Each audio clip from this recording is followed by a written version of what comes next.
Y vamos a la palabra que desde el sábado que me viene dando vueltas esto en la cabeza, que luego el lunes el Señor me volvió a hablar del mismo modo. La pastora hizo un comentario recién también, por eso dije cuide con lo que le entra en su cabeza, que tiene que ver con los pensamientos, tiene que ver con aquello que en definitiva dirige nuestra vida.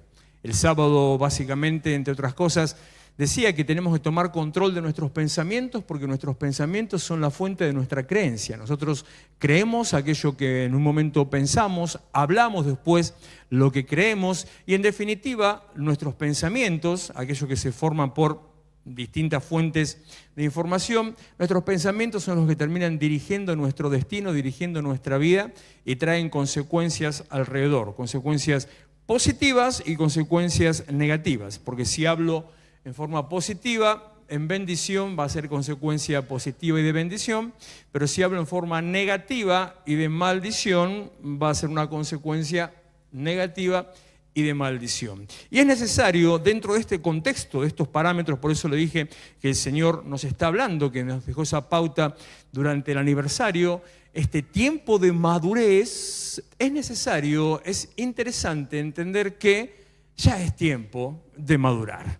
Y madurar, entre muchas otras cosas, tiene que ver también con eso, con cuidar la manera de pensar, qué es lo que tenemos en la cabeza, cómo nos movemos, qué cosas escuchamos, a qué cosas le prestamos atención, qué cosas recibimos.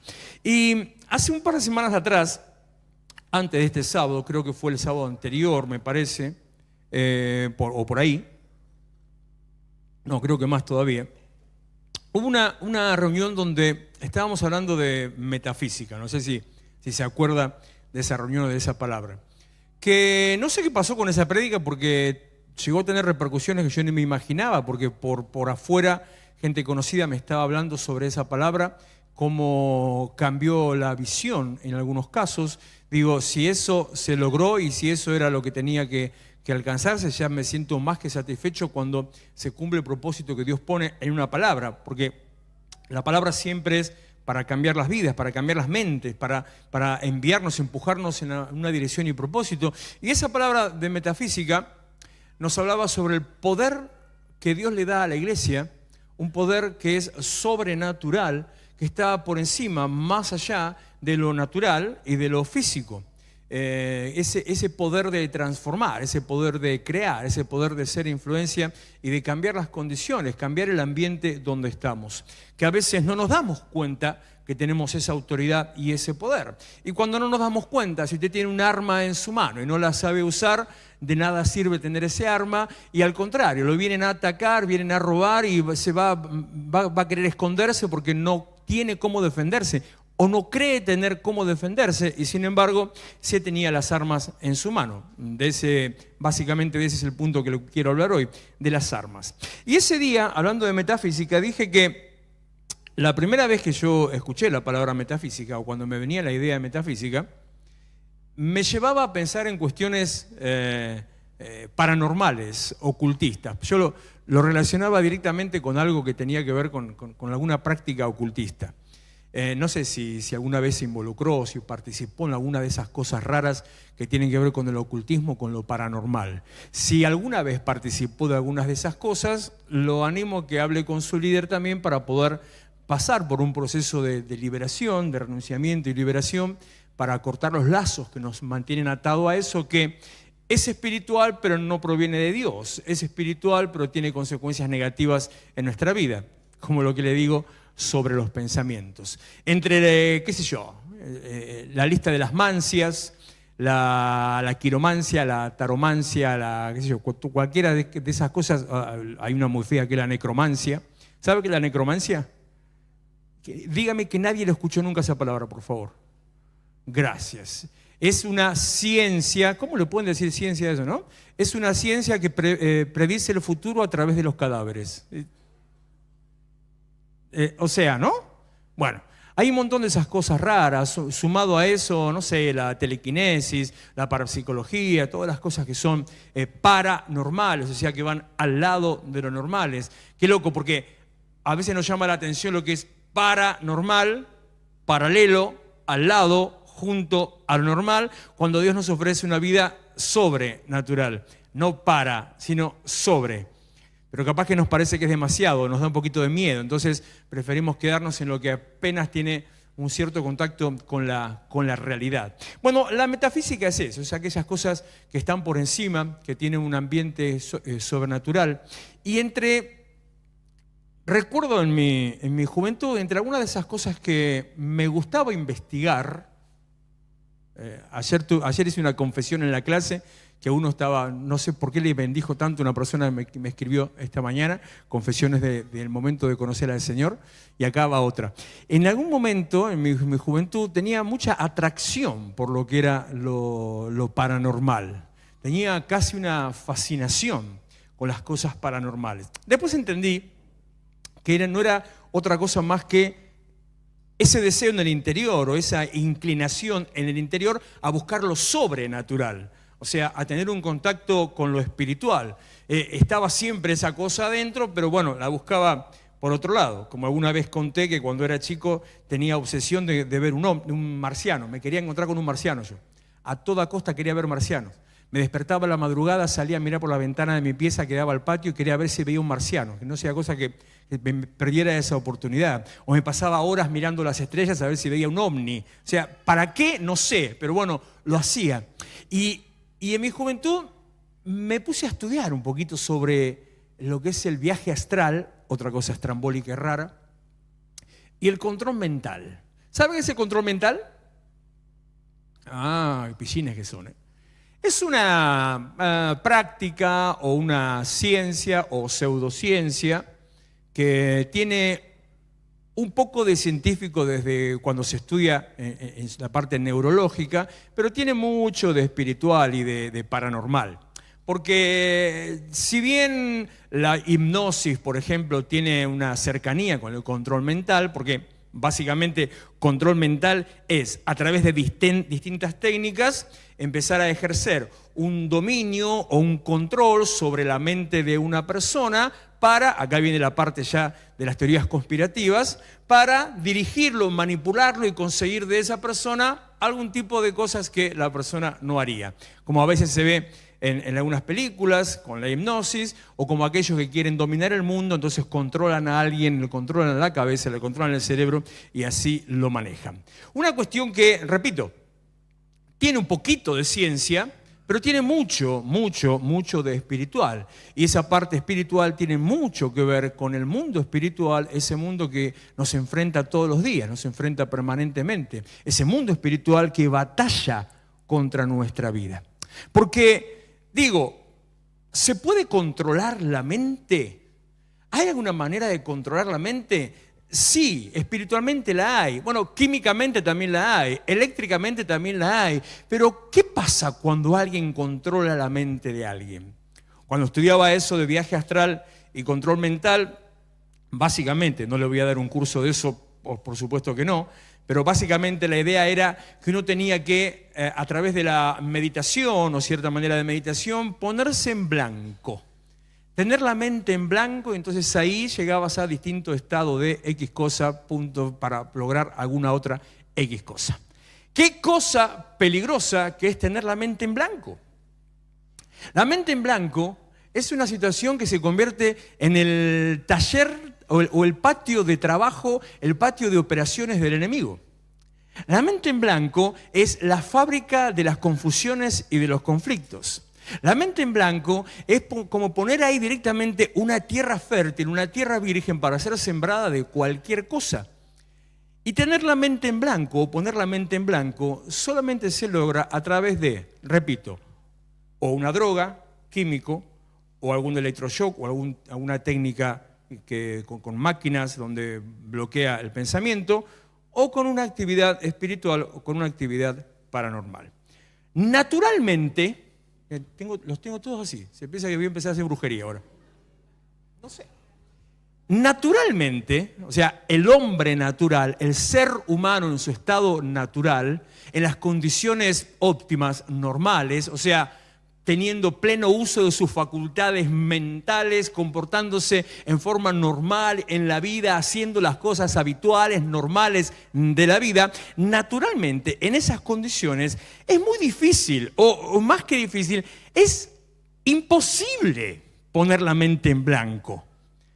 Porque ayer hablábamos un cachito en la clase sobre la meditación y después lo conectábamos con la oración, el poder que hay a través de la oración. Usted se pone a orar, empieza a hablar con el Señor, en la posición, lugar, la manera que acostumbra, no importa cuál. Empieza a orar. Pasaron 30 segundos que empezó a orar y ya se acordó que dejó la canilla abierta, o que el perro está en el fondo, o que tenía que ir a hacer un mandado, o que dejó la pava en el fuego. ¿Le pasa eso? Es muy difícil concentrarse en algo, es un ejercicio de meditación, es muy difícil, cuando te decían en aquellos cursos, ponga la mente en blanco, es muy difícil llegar a ese punto, no es algo normal, no es algo natural, es algo únicamente paranormal o sobrenatural. Si yo les digo, ahora, yo así de malo, yo les digo directamente, ponga la mente en blanco, ¿qué pensó? Eso es lo que suele pasar, una imagen blanca. Pero estás pensando. O si yo digo, peor, para ser más malo, no piense en nada. ¿Qué está pensando? Es imposible no pensar en nada. Y peor todavía si se la hago más complicada y le digo, no piense en un elefante rosa. ¿En qué pensó? ¿Se dio cuenta qué fácil que es manipular la mente? ¿Se dio cuenta qué fácil que es engañar al cerebro? ¿Se da cuenta qué fácil es dirigir nuestros pensamientos para el lugar que uno lo quiere llevar? Entonces, así como es fácil, así también es de peligroso. Por eso es que, por un lado, no debemos procurar tener la mente en blanco porque cualquiera la puede llenar con cualquier cosa. Y por otro lado me dice que tengo una manera, un control mental de mi propia cabeza, de mi propia mente. Mateo capítulo 12, versículo 43, en cualquier momento le revolvió el micrófono del reflector. No, estoy en paz.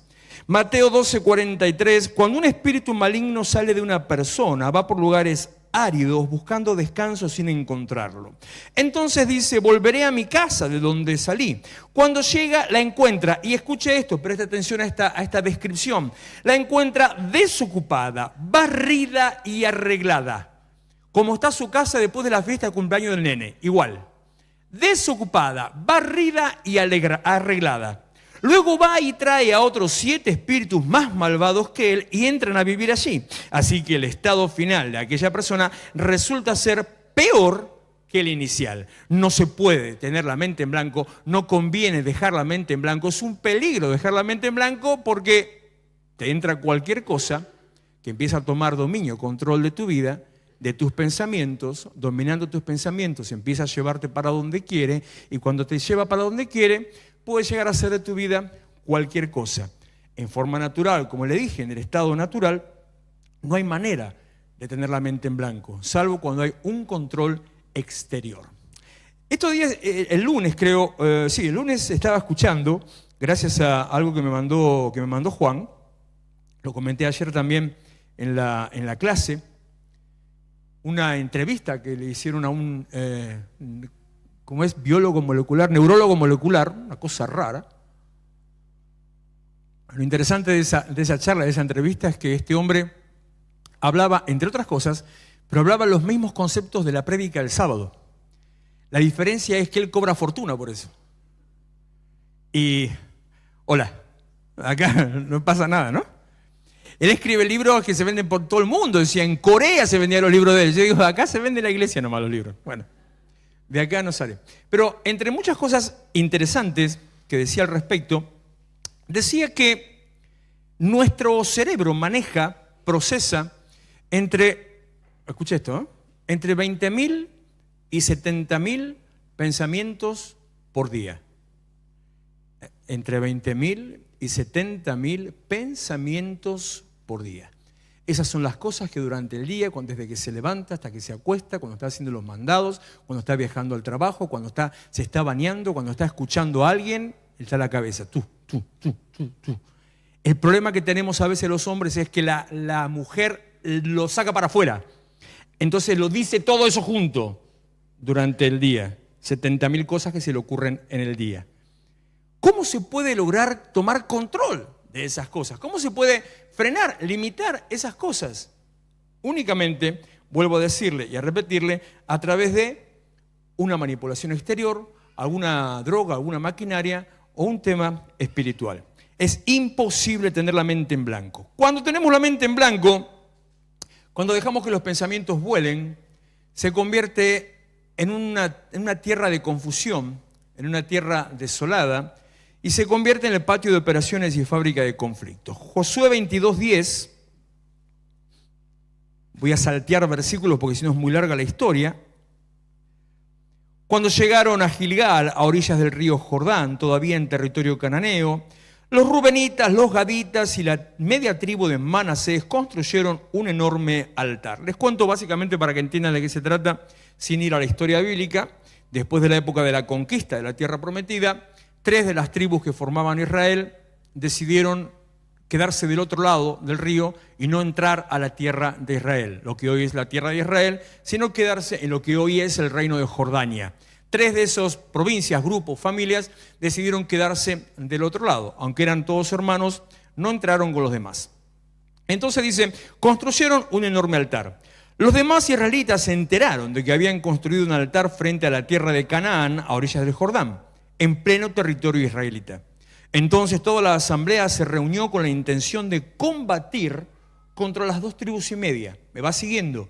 Estos tipos que se quedaron del otro lado deciden levantar un monumento, un altar, un memorial, unas piedras ahí del otro, cruzado a la orilla del río. Se enteran los del otro lado, los que sí entraron a la tierra prometida, que aquellos habían levantado un altar, igual al que ellos tenían en otro lado. Entonces van directamente a atacarlos, a combatirlos por estar copiándose, por estar haciendo algo que afrenta y que ofende a Dios. En versículo 15, al llegar a Galaad, dijeron a los de las 2 tribus y media, toda la asamblea del Señor quisiera saber por qué se han rebelado contra el Dios de Israel, como lo han hecho. ¿Por qué han dado la espalda al Señor y se han rebelado contra Él construyéndose un altar? ¿Alguien dijo que ellos se habían rebelado? ¿Alguien dijo que le estaba dando la espalda a Dios? ¿Alguien dijo que estaban afrentando, ofendiendo a Dios? No, esa fue la suposición que por sus acciones tomó el resto de Israel contra estos 2 grupos y medio. Verso 18, ¿por qué insisten en darle la espalda al Señor? Si hoy se rebelan contra Él, mañana su ira se descargará sobre todo Israel. Ya no solamente la suposición y la acusación, sino que directamente le echó una maldición. Si seguís en esta postura, Dios va a descargar su ira sobre ustedes y sobre todo Israel. Versículo 21, los de las tribus de Rubén, Gad y la media tribu de Manasés, los que se quedaron del otro lado, los que levantaron ese monumento, respondieron a los líderes israelitas, el Señor Dios de Israel, aleluya, el Señor Dios de dioses, sí, el Señor Dios de dioses sabe bien que no hicimos esto por rebeldía o por infidelidad, y que todo Israel también lo sepa, si no es así, que no se nos perdone la vida. En realidad, verso 24, lo construimos pensando en el futuro. Tememos que algún día los descendientes de ustedes les digan a los nuestros, el Señor Dios de Israel no tiene nada que ver con nosotros. Por eso decidimos construir, 26, este altar no como altar de holocaustos y sacrificios, sino como testimonio entre ustedes y nosotros, entre las generaciones futuras, de que también nosotros podemos servir al Señor y ofrecerle los distintos sacrificios en su santuario. En verso 30, cuando escucharon que los de la tribu de Rubén, Gad y Manasés tenían que decir, el sacerdote y los jefes de clanes y la comunidad quedaron satisfechos. Entonces Finés, hijo del sacerdote Eleazar, dijo a los de esas tribus, ahora estamos seguros que el Señor está en medio de nosotros, pues ustedes no pretendían serle infieles al Señor. Así que, y mire, de golpe le pone el broche de oro, ha salvado a los israelitas de un castigo divino. Ha salvado, me llama mucho la atención, termina diciendo, ha salvado de un castigo divino que no existía, que no iba a pasar, porque no había pasado lo que ellos pensaban que había pasado. O sea, el delito no estaba. No existía el delito precedente, no existía lo que ellos pensaban que los otros habían hecho. Entonces, por lo tanto, Dios no tenía por qué hacer nada y no iba a haber ningún juicio contra la tierra. Pero los de un lado se hicieron toda la idea de que los del otro lado querían enfrentar a Dios, se habían rebelado contra Dios, le habían dado la espalda a Dios y se estaban construyendo un templo propio prácticamente solo porque malinterpretaron algo que los otros hicieron. Cuando lo que los otros hicieron solamente era para testimonio, para que las siguientes generaciones sepan que ellos pertenecían al mismo pueblo, del pueblo que está del otro lado del río. ¿Me entiende la secuencia? Intenté hacerla lo más rápido y fácil posible porque es todo un capítulo completo del libro de Josué. ¿Qué pasa? ¿Por qué se generó esa situación? Porque alguna vez hablé en forma graciosa, porque le inventé un nombre, nadie vaya a pensar que es real, de que existe el espíritu de Penseque. ¿Qué es el espíritu de Penseque? Cuando te haces la idea de algo, cuando crees que esa idea que vos te haces es real y empezás a edificar un argumento en base a esa idea que te hiciste, pero que no era real. Ah, yo pensé que se rebelaban contra Dios. Ah, yo pensé que le daban la espalda a Dios. Ah, yo pensé que se estaban haciendo un templo propio. Nada que ver con eso. ¿Todo por qué? Porque dieron lugar a lo que estaba en su cabeza, prestaron atención más a sus pensamientos que a la realidad, a lo que estaba pasando en realidad. No fueron a conversar para preguntar por qué, no fueron a conversar para ver qué estaba pasando, fueron a conversar directamente a hacerle la guerra, a atacarlos y a maldecirlos. Ahora yo digo, ¿cuántas veces nosotros no hacemos lo mismo? ¿Cuántas veces no nos dejamos llevar por palabras que no tienen fundamento? ¿Cuántas veces nos hacemos la idea de que algo está pasando y antes de averiguar siquiera si realmente pasaba o no, ya tomamos la resolución, ya tomamos una decisión, ya llegamos al final, ya ejecutamos juicio sobre la situación o la persona? ¿Cuántas veces nos dejamos llevar por ideas, por pensamientos, sensaciones o por comentarios o el tan famoso chisme? ¿Cuántas veces permitimos que nuestra cabeza se convierta en el, repito, el patio de operaciones del enemigo y la fábrica de los conflictos?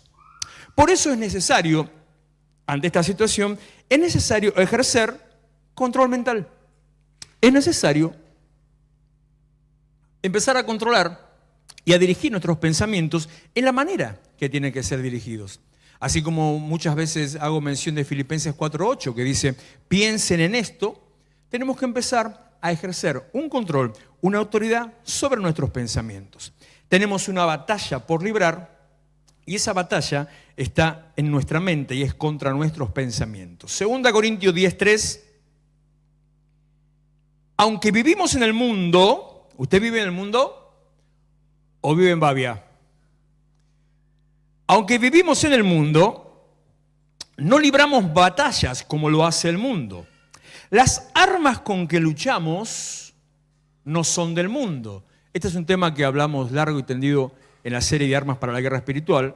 Esto es un extracto de un punto, pero desarrollado de otra manera, que de aquella serie de mensajes. Las armas con que luchamos no son del mundo, sino que tienen el poder divino para derribar fortalezas. Las armas con que luchamos significa que tenemos armas. Significa que así como la metafísica, ese poder sobrenatural de ir más allá de lo físico y natural, que si no lo conocemos y no lo ejercemos, pierde su efectividad. De la misma manera que tenemos un poder de Dios en las manos, pero como no lo conocemos, por lo tanto no lo usamos, entonces somos presa de todo lo que anda alrededor. De la misma manera, lo que Pablo nos está diciendo es que tenemos armas para luchar. Y que las armas que nosotros tenemos para luchar, primeramente no son las armas del mundo, sino que son armas espirituales. Y dice, tienen el poder divino para derribar fortalezas. Él está hablando, sigue la imagen de una fortaleza como las de Josué, como las de Jericó. Está mirando la imagen de un lugar fortificado, de un fuerte, de una muralla levantada, de un lugar que tenía sus ejércitos arriba, de ese lugar con las torres y arqueros. Esa es la imagen de la que está hablando Pablo. Y dice, tenemos armas que tienen el poder para derribar. semejantes fortalezas que a veces ni un ejército puede derribar. Y termina, versículo 5, destruimos con esas armas argumentos y toda altivez que se levanta contra el conocimiento de Dios y llevamos cautivo todo pensamiento para que obedezca a Cristo. Fíjese que todas las referencias que hace tienen que ver con una lucha, tienen que ver con una batalla y tienen que ver con el resultado de una batalla, incluso tomando rehenes de esa batalla. ¿Quiénes son los rehenes en esta batalla? Nuestros pensamientos, porque son los culpables de todo. Son los que originan la confusión, son los que traen los problemas, son los que nos llevan a tener un problema con otra persona o a tener un problema con nosotros mismos. Son los que nos separan, levantan una muralla contra la verdad de Dios, contra la palabra de Dios y contra lo que realmente nosotros sentimos o pensamos. Son los que nos ponen, como en el caso de Josué, nos ponen del otro lado y nos llevan a pensar cosas que no son las que Dios quería con nosotros, ni lo que Dios tiene pensado o Dios espera de nosotros. Tenemos una batalla, tenemos armas y tenemos también unos cautivos. ¿Cuáles son esas armas? Porque obviamente tenemos armas espirituales.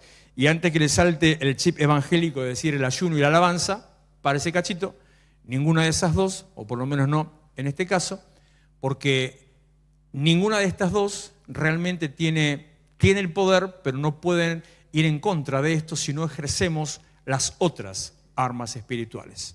Porque uno puede ayunar mucho, pero si se mantiene en la misma postura, no logra nada. Uno puede cantar mucho, pero si no cree lo que canta, tampoco logra nada. Sino que más allá de eso, hay otras cuestiones, básicamente la primera de ellas que le voy a mencionar, que son armas espirituales que derriban fortalezas, derriban argumentos y llevan cautivos los pensamientos que te quieren llevar a vos al fracaso, a la perdición, a la condenación. Primera de ellas, la palabra de Dios. Efesios 6:17. Tomen el casco de la salvación y la espada del Espíritu, que es la palabra de Dios. Fíjese que la palabra la está describiendo, Pablo otra vez, está describiendo la palabra como una espada. Una espada es un arma. Y una espada es un arma ofensiva, es un arma de ataque. O sea, que la Biblia no es solamente un libro, la Biblia no es solamente para juntar polvo, la Biblia no es solamente para hacer una lectura diaria, la Biblia no es solamente para hacer un devocional, la Biblia no es solamente para tenerla de adorno, sino que la Biblia es una espada. La palabra de Dios es una espada con la cual, con una espada yo ataco, con una espada yo pincho, con una espada yo mato. ¿Cuántas veces dejamos pasar el poder que tiene la palabra para enfrentar y sacar de en medio aquellos pensamientos que nos atacan? ¿Cuál es tu primera reacción cuando viene a tu cabeza un pensamiento negativo? ¿Cuál es tu primera reacción cuando te dicen algo negativo?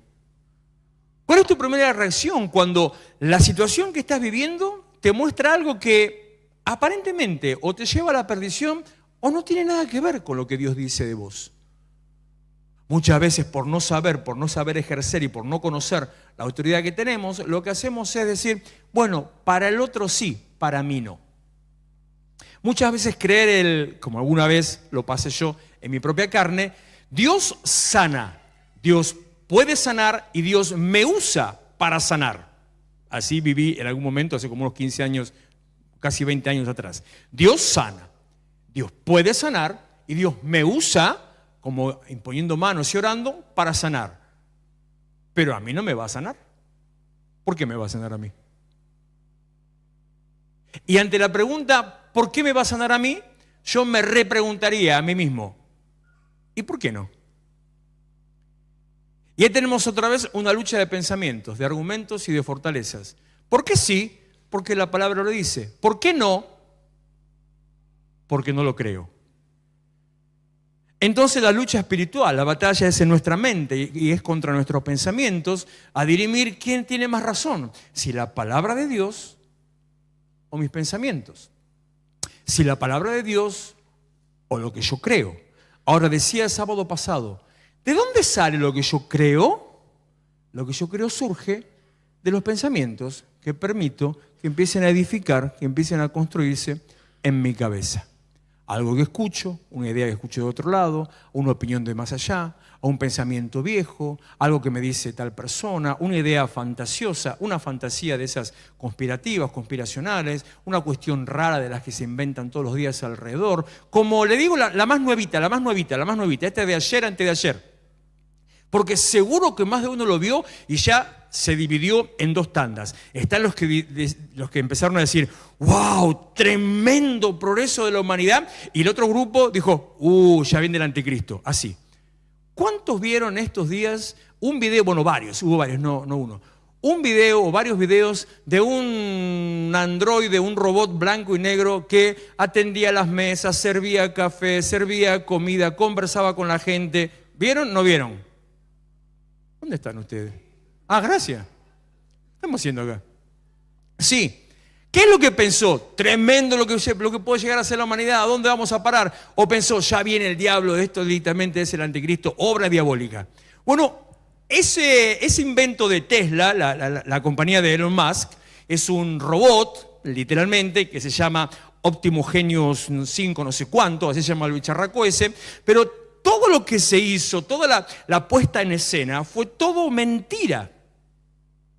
El robot sí es robot, el robot sí se mueve solo, el robot sí tiene autonomía, sí tiene batería. Pero había gente que la estaba manejando con computadoras para dónde tenía que ir, qué tenía que decir, qué tenía que agarrar, qué mano tenía que mover. O sea, no era independiente. Pero nosotros miramos eso, he visto cada comentario es alucinante sobre eso. Miramos eso y ya decimos, wow, mira allá. Inmediatamente ya vimos a Terminator, ya vimos a Schwarzenegger, ya vimos a Yo Robot, vimos todas las películas juntas. Este es el fin del mundo. Nos dejamos llenar la cabeza con pensamientos que no tienen fundamento. Pero la palabra de Dios, dice Hebreos 4:12, es viva, eficaz, más cortante que cualquier espada de dos filos, penetra hasta lo más profundo del alma y del espíritu, hasta la médula de los huesos y juzga los pensamientos y las intenciones del corazón. ¿Estás recibiendo alguna información? ¿Tenés algún pensamiento que no lo podés entender del todo? ¿Hay algún pensamiento que te causa temor? ¿Tenés duda en algo que tenés que hacer? ¿Qué dice la palabra al respecto de eso? Ay, no sé. Bueno, lea la Biblia. No es solamente para tenerla de adorno, sino es una espada y una espada espiritual. Tu corazón te empieza a decir, porque el diablo te empieza a susurrar, nadie te quiere, nadie te ama, vas a estar solo el resto de tu vida. Pero Dios dice, y le digo esto porque es lo primero que viene a mi cabeza y porque es algo muy elemental. Hay muchísimas otras cosas hasta más profundas que esa, pero Dios dice dos cosas. Con amor eterno te he amado, y otra cosa, yo estaré contigo todos los días hasta el fin del mundo. Opuesto totalmente a lo que tu mente te está diciendo. No, bueno, pero eso se lo dijo a Jeremías, eso lo dijo Isaías, no es a mí. Es una cuestión de tu criterio o de creer lo que dice la palabra de Dios. Segundo, primero la palabra, segundo, la verdad. Juan 8:31 dice, Jesús se dirigió entonces a los judíos que habían creído en él y les dijo, si se mantienen fieles a mis palabras, otra vez el tema de la palabra, si se mantienen fieles a mis palabras, serán realmente mis discípulos y conocerán la verdad y la verdad los hará libres. Verso 36, así que si el Hijo los libera, serán ustedes verdaderamente libres. La verdad por supremacía es Jesucristo, la verdad es la palabra de Dios, pero la verdad también es la realidad de la situación que estás viviendo. En esta misma entrevista escuchaba algo que decía, también lo dicen otras personas por otros medios, que de todas las situaciones que usted se imagina, o aquellos problemas que está pensando que va a tener, de todas aquellas cosas a las cuales se está preparando, se está defendiendo porque pueden llegar a pasar, de todo ese mar de cosas, el 80% nunca va a suceder. O sea, significa que todas aquellas situaciones por las cuales usted se está preocupando, 8 de cada 10 de esas cosas por las que se preocupa, nunca van a suceder. ¿Qué quiere decir? Que está perdiendo tiempo. Está desperdiciando tiempo en ocuparse en cosas que no van a pasar. Tengo que ir a la fuente, tengo que investigar si es real, tengo que averiguar la verdad, tengo que llenarme de la verdad, tengo que buscar la verdad y tengo que llenar y conocer a la verdad de Cristo. Tercero, la fe. Efesios 6:16.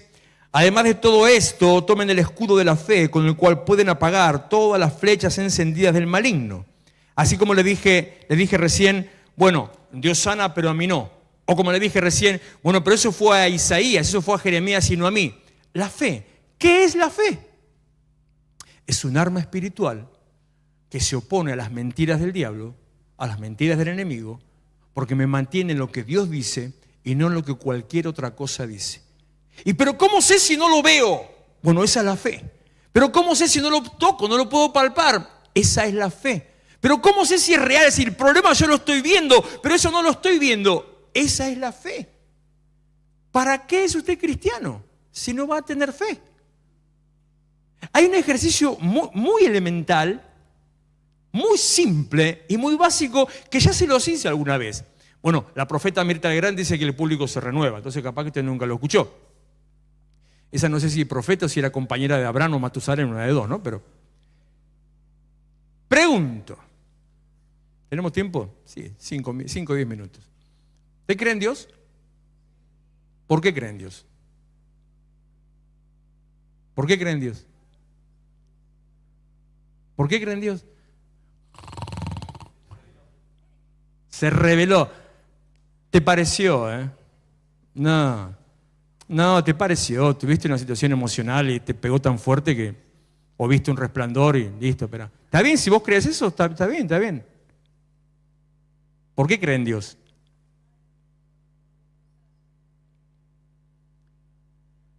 Las cosas sobrenaturales, ¿que los brujos no hacen cosas sobrenaturales? Por el cielo, las estrellas, pero el cielo es parte de la naturaleza. ¿Qué tiene que ver Dios en eso? ¿Por qué crees en Dios? ¿Por qué crees en Dios? Te contestó, o sea que el tipo encima escucha voces y yo tengo que creerle su argumento. Vos fíjate, escucha voces que le hablan y yo tengo que creerle su argumento. Vamos más simple o más complicado, no sé. Si cree en Dios, si es que supuestamente cree o no cree en Dios, ¿cree en Jesús? Porque Juan 14 dice, creen en Dios, crean también en mí. ¿Creen en Jesús? ¿Y por qué cree en Jesús? ¿Cómo sabe que existió Jesús alguna vez? Lo dice la Biblia, pero usted no lo vio a Jesús. ¿Tomó mate con él hoy? Bueno, eso lo decía, ¿cómo se llamaba este? Se me fue el nombre del cantante. Decía, hoy hablé con él esta mañana, decía una canción. ¿Cómo se llama? No. El de Alaba a Dios, no me acuerdo. Dani Berríos, gracias. ¿Cómo sabe que Jesús fue real? ¿Dónde saca la información acerca de que Jesús existió y que por lo tanto supuestamente fue real? ¿Quién se lo dijo? ¿Dónde saca la información? La historia y la Biblia. Y si la historia y la Biblia dicen que Jesús existió, que Dios existe, y la Biblia y la historia, bueno, en este caso, la historia podría hablarnos de los casos, de los testimonios y los casos que realmente fueron probados. Pero si la Biblia me dice que Dios me va a sanar, y la Biblia me dice que Él está conmigo, ¿por qué no voy a creer? La fe es el arma espiritual más poderosa y la fe es un arma concreta, más concreta que la realidad. Porque la fe te permite ver, te permite experimentar lo que no ves. La certeza de lo que se espera, la convicción de lo que no se ve. ¿Tengo tiempo para terminar? Tengo tiempo para terminar. Cuarto, la oración, Efesios 6:18. Oren en el Espíritu en todo momento con peticiones y ruegos. Manténganse alertas y perseveren en oración por todos los creyentes. La oración en este contexto significa que usted esté alerta para darse cuenta cuando algo viene de una fuente engañosa, para darse cuenta cuando algo le está trayendo mentira, para darse cuenta como Eva se hubiera dado cuenta que la serpiente la quería envolver y manipular. Alertas, como dijo Jesús a sus discípulos, manténganse despiertos, velen conmigo. ¿Acaso no han podido velar conmigo una hora? Velen, oren, no entren en tentación. El espíritu a la verdad está dispuesto, la carne es débil. Mateo 26:41, lo que significa la oración, la concentración, el enfocarte en Dios, el hablar con Dios, te mantiene despierto. para que nada venga a traerte mentiras a tu mente, a tu cabeza y a formular pensamientos negativos. Quinto, y ya termino, primera de Juan 4:18, el amor. En el amor no hay temor, sino que el amor perfecto echa fuera el temor. El que teme espera el castigo, así que no ha sido perfeccionado en el amor. El temor es una de las fortalezas más grandes, más prácticamente inviolables y más poderosas. Por el temor, usted no avanza. Por el temor, se queda en su casa. Por el temor, no sale de noche. Por el temor, no emprende un negocio. Por el temor, no conoce a una persona. Por el temor, no hace una inversión. Por el temor, no compra algo que quiere comprar. Por el temor, no se va de vacaciones. Qué sé yo, infinidad de situaciones que pueden pasar, todas basadas solamente en el temor. Porque es cierto, vivimos tiempos totalmente difíciles. No sabemos lo que pueda pasar. Pero otra vez le pregunto, ¿tiene fe? ¿Cree en Dios? ¿Cree en Jesús? Le vuelvo a preguntar, ¿de dónde saca la información acerca de que Jesús existió? Si es por la fe, entonces, si usted tiene temor, si usted tiene miedo, entonces también tiene fe, solamente que no lo sabe. Porque ese miedo es la certeza de lo que espera y la convicción de lo que no ve. Ese miedo es esa capacidad espiritual que le hace estar seguro de que algo va a pasar. Ese miedo es esa virtud, ese don espiritual que hace que usted esté seguro que va a salir a la esquina y le van a pegar un fierrazo en la cabeza. Ese miedo es el que hace que no querés dejar el auto en la calle, no querés salir con tu auto o no querés salir caminando porque te van a robar. Ese miedo es la certeza de lo que se espera, la convicción de lo que no ves. Si tenés miedo, tenés fe. Si tenés fe, actúa en fe. Ahora dice 1 Juan 4:18 que el amor perfecto echa fuera el temor. Porque el amor te hace estar confiado en la fuente del amor. ¿Quién es la fuente del amor? 10 versículos antes de este, 1 Juan 4:8 dice, Dios es amor. Y lo interesante de ese versículo que no es que dice que Dios tiene amor, que sí lo tiene. Tampoco dice que Dios ama, que sí ama. Sino que dice Dios es amor. La esencia completa del amor es Dios. Por lo tanto, entrando en relación, en intimidad con Él, es que ese amor echa fuera el temor. Sexto y último punto, Apocalipsis 12:11. Ellos lo han vencido por medio de la sangre del Cordero y por el mensaje del cual dieron testimonio. No valoraron tanto su vida como para evitar la muerte. La sangre de Cristo y el testimonio de una vida transformada garantizan libertad y victoria espiritual. ¿Cuál es el poder de la sangre de Cristo en todo este cuento? Que por medio de la sangre de Jesús nosotros alcanzamos salvación. Por medio de la sangre de Jesús nosotros somos excluidos de la condenación. Por medio de la sangre de Jesús nosotros somos reunidos nuevamente con Dios en una relación plena, cara a cara, de uno a uno. Por medio de la sangre de Jesús es que Dios no envía juicio sobre la humanidad. Y por esa sangre los demonios se echan fuera, ya no tienen autoridad. Y no hay temor, ni mentira, ni engaño, ni acusación, ni pensamiento que pueda venir en contra de nosotros.